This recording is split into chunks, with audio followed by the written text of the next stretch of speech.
If your own blood ever threw you to the wolves to protect their favorite and made you feel like you didn't belong in the legacy you helped build, don't skip this.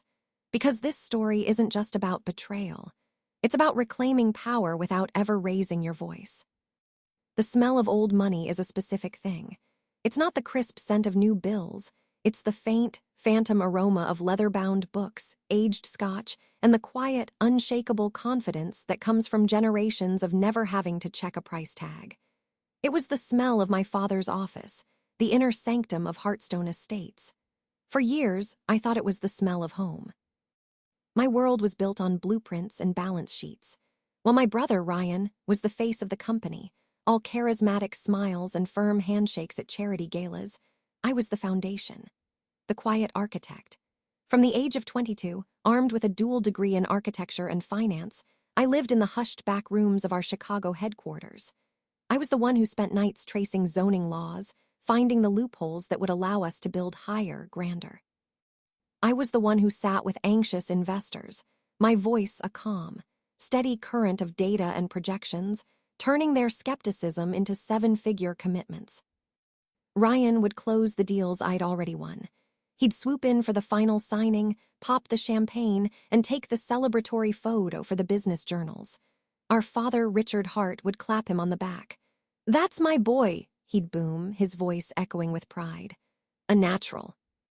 And I would watch from the doorway, a ghost in a tailored suit holding the files that made it all possible. I never minded. Not really. I loved the work itself, the elegant purity of numbers, the solid logic of a well-structured deal. I told myself that public praise was for egos and we were building an empire. Substance over style. That was the Hartstone way, or so I thought. My belief was sustained in the quiet moments, after the market closed and the city lights began to glitter outside the vast windows of the Hartstone Tower. My father would call me into his office. He'd pour 2 fingers of Macallan 25 into heavy crystal tumblers, the amber liquid catching the light. The scent of it, rich and peaty, would fill the space between us. "What do you see here, Isla?" he'd ask, his voice softer, stripped of its public bravado. He'd gesture to a new acquisition proposal, a stack of papers that represented millions in risk and potential. "Walk me through the bones of it." Those were the moments I lived for. In those hours, I wasn't the backup, I was the strategist. We would talk for hours, debating risk, projecting growth. He'd listen, really listen, his gaze sharp and focused. He trusted my mind. I was sure of it. He saw the steel in me, the part that mirrored his own ambition, even if it was quieter. I remember the River North Tower deal. It was a logistical nightmare, a parcel of land tangled in a century of competing claims and zoning restrictions. Ryan had declared it a lost cause after one meeting. I spent 6 weeks in the city archives, digging through dusty deeds and forgotten ordinances. I found the loophole, an antiquated air rights clause that no one had noticed. I built the financial model from scratch, secured the preliminary funding, and neutralized 3 competing bids before anyone even knew they were in a fight. I laid the entire victory, gift-wrapped, on my father's desk. The next week, Chicago Business Monthly ran a cover story. "Ryan Hart, the new prince of Chicago real estate, conquers the unconquerable." There was a picture of him, laughing on the construction site, his hard hat artfully askew. There was no mention of my name. When I saw the magazine on my desk, a cold knot formed in my stomach. Later that night, my father called me into his office for our customary scotch. He didn't mention the article. He just looked at me, a strange, almost appraising look in his eyes. "You did good work, Isla," he said quietly. "The family is proud." The family, not I am proud.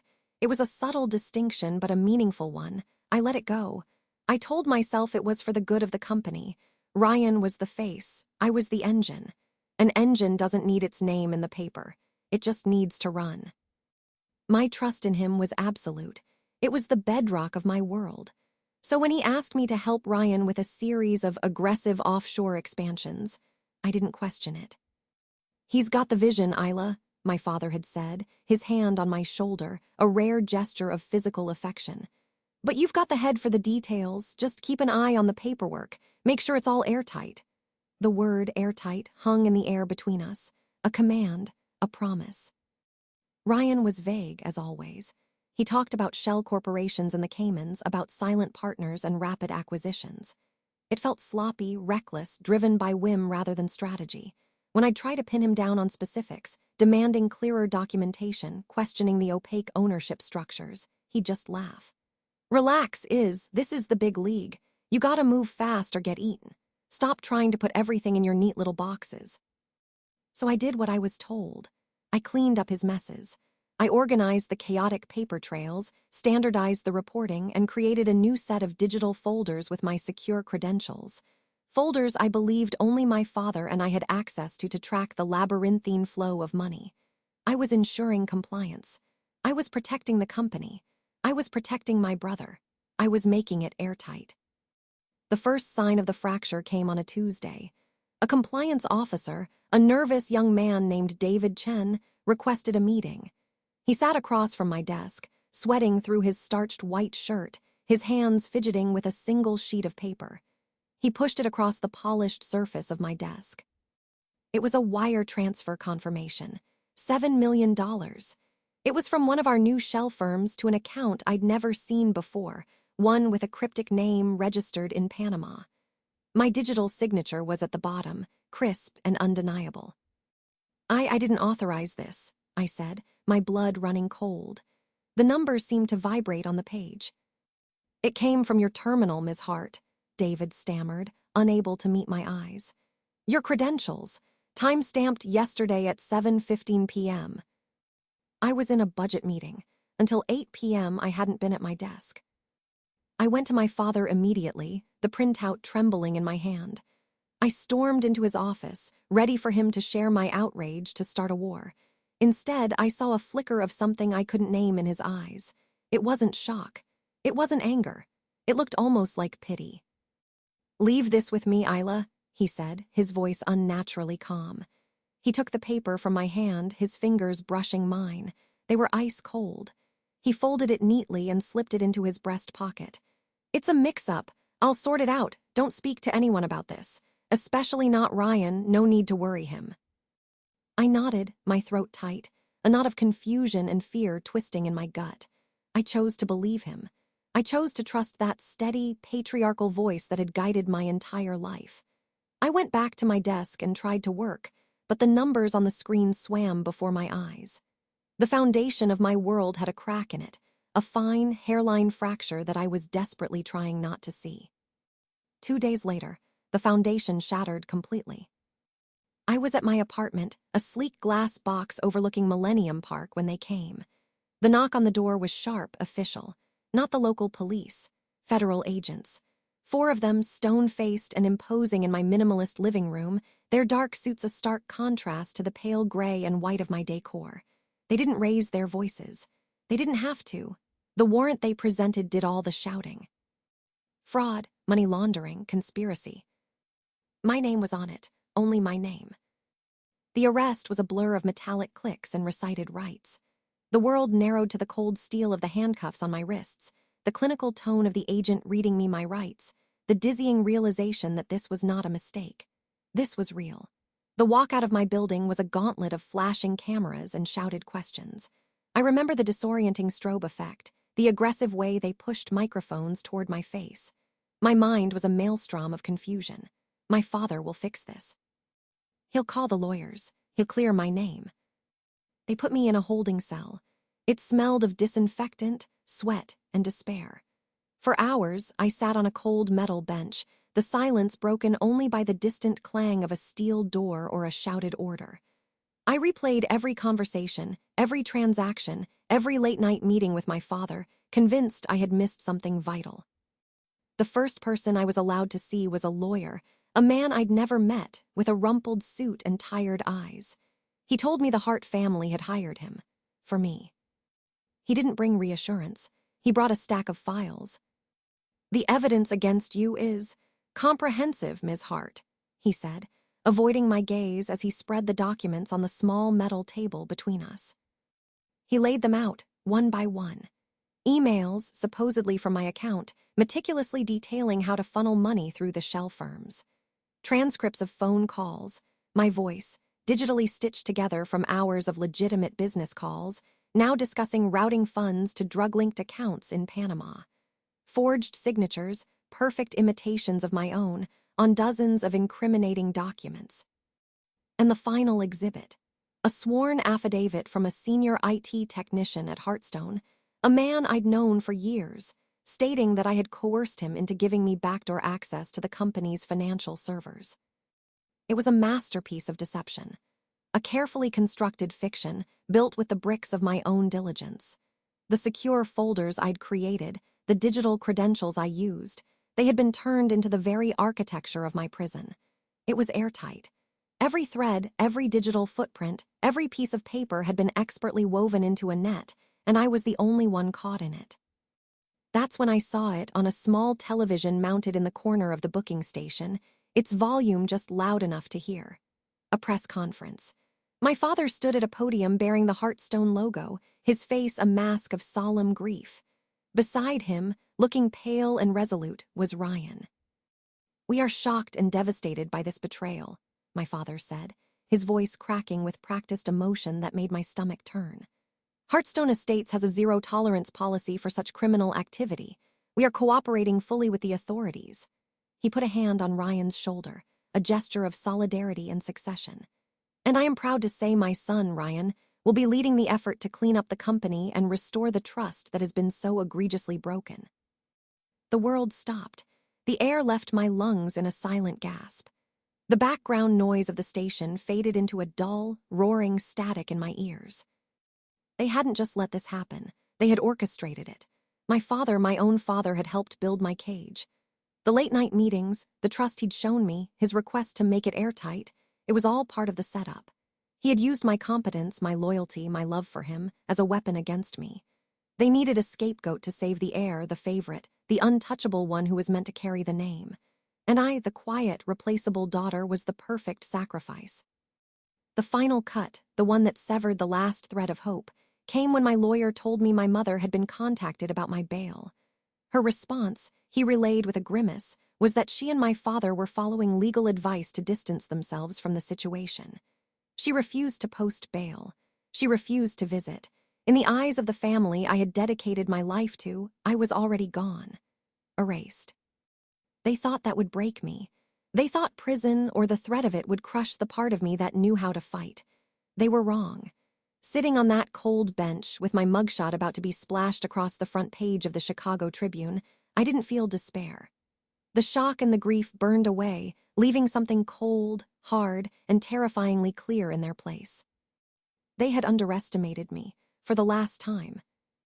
The legal battle was 18 months of purgatory. I wasn't in prison, but I wasn't free. I was out on a bond posted by a distant cousin from my mother's side, a woman who sent me a short note that said only, "I remember your grandmother. She always said you were the cleverest of them all." It was the only kindness I received. I was confined to a small, bleak apartment in a neighborhood I barely recognized, my passport confiscated, my assets frozen. My name was toxic. Friends I'd had since childhood stopped returning my calls. Colleagues I'd worked with for years crossed the street to avoid me. I was a pariah, a ghost haunting the edges of the city I once thought I owned. I spent those months doing the only thing I knew how to do. I worked. I dissected the prosecution's case file with the same obsessive detail I once applied to real estate deals. I became my own best paralegal, working 18-hour days, fueled by black coffee and cold fury. I found inconsistencies, traced IP addresses, learned the nuances of digital forensics. My lawyer, initially skeptical, started to see the fire behind my placid exterior. He began to listen. Then a breakthrough, a quiet whistleblower. It was David Chen, the nervous compliance officer. He'd been haunted by guilt, unable to shake the image of my face when he'd shown me the transfer. He had an original, untampered server log from that day, a log he'd instinctively saved to a personal encrypted drive before the company's IT department, under orders, wiped the system clean. It showed the fraudulent transfer had been initiated not from my terminal, but from an IP address traced back to a private office in the executive wing. Ryan's office. It wasn't enough to convict Ryan. They had covered his tracks too well, but it was enough to introduce profound, undeniable, reasonable doubt. It was enough to make the DA's pristine case against me fall apart. The charges were dropped. I walked out of the courthouse into the gray Chicago afternoon. Free and utterly alone. My reputation was in ashes. My family was a closed door. I had no job, no money, and a name that would be forever linked to a scandal I didn't create. I didn't go back to my old apartment. It had been sold to cover legal fees. I found a small, barren one-bedroom in a part of the city I used to only drive through. For 1 week, I let myself feel the full weight of the loss. I sat in the empty room and let the silence scream. I mourned the father I thought I had, the family I thought I belonged to. Then I got to work. I had one thing left of value, a pair of diamond earrings from my grandmother, the only Hart who ever seemed to see me for me. She had given them to me on my 16th birthday. "For your ears, so you can listen," she'd said, "but also so you remember you're worth more than what they see on a balance sheet." I sold them. It didn't feel like a sacrifice. It felt like a liberation. It gave me enough seed money to lease a tiny office space with a cracked window and buy a second-hand laptop. I built my own firm. No legacy, no history. I named it Vantage Point Properties. It was lean, anonymous, and sharp. I couldn't trade on my name, so I traded on my knowledge. And I knew everything about Hartstone Estates. I knew their business model, their vulnerabilities, their client list. I knew the promises they made and the corners they cut. Most importantly, I knew the egos that controlled the empires they served. I started with the smaller clients, the ones Ryan had always deemed insignificant, the ones he passed off to junior associates. I didn't poach them with gossip or slander. I did it with numbers. I'd send a simple, unsolicited proposal. "An alternate strategy for your Q3 portfolio," the subject line would read. My plans were more efficient, my projected returns higher, my risk assessments more honest. I offered what my family's firm, bloated with arrogance and legacy costs, no longer could: precision and attention. One by one they came, a quiet email, a discreet call. "Let's talk." My company grew. The whispers started. Vantage Point was the mysterious new player in Chicago real estate, a firm with no face but an uncanny ability to close impossible deals.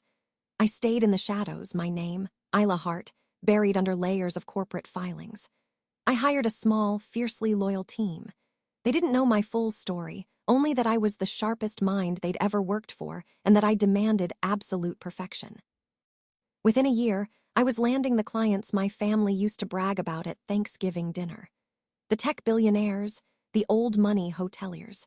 I knew their pressure points because I had been the one to soothe them for Hartstone. I knew that the CEO of a hotel chain cared more about discretion than a fancy logo. I knew the tech mogul valued ruthless efficiency over a round of golf with Ryan. I never once mentioned my family. I didn't have to.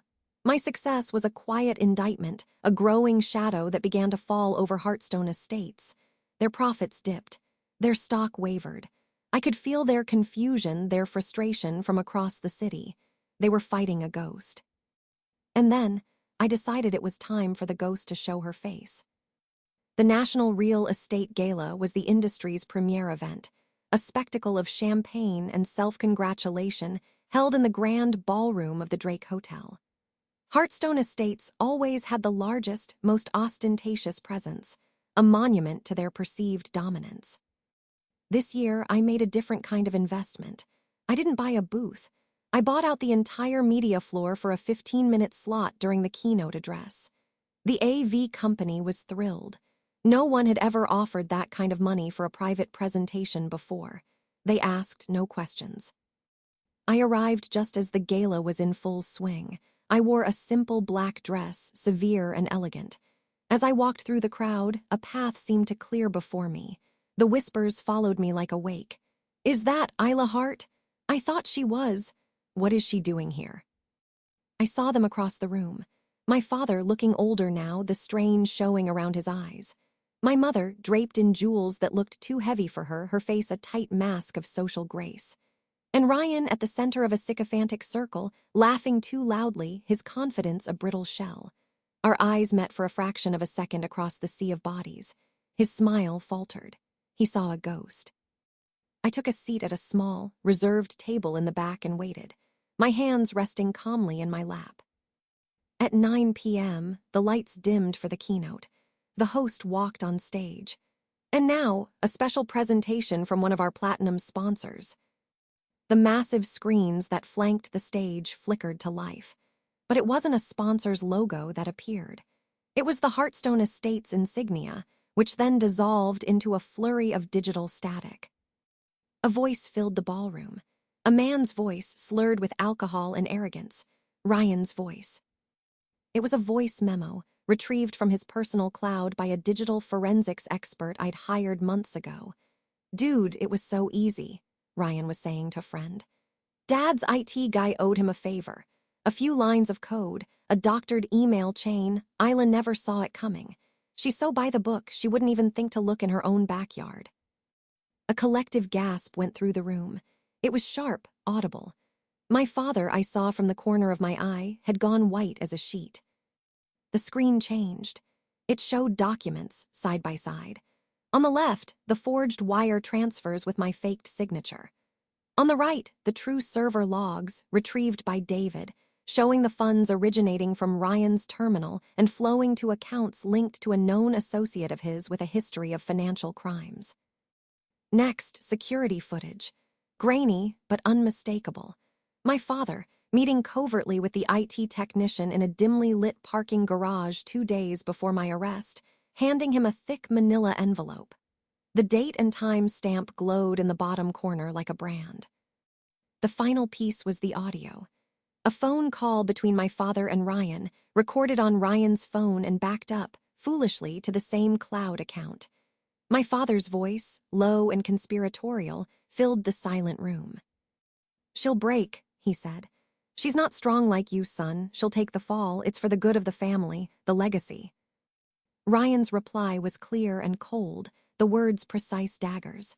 "She always wanted to be the hero. Now she gets her chance." The screens went black. The silence in the ballroom was absolute.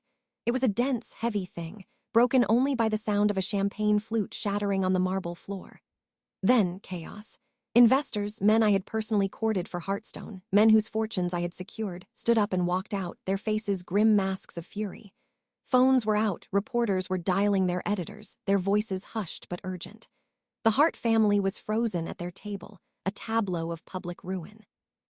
My father's face had crumpled, the mask of the patriarch gone, leaving only a scared old man. Ryan looked like he was going to be sick. I didn't stay to watch the fallout. I stood up, my posture perfect, and walked out of the ballroom. I didn't look at them. I didn't need to. I had felt their power disintegrate from across the room.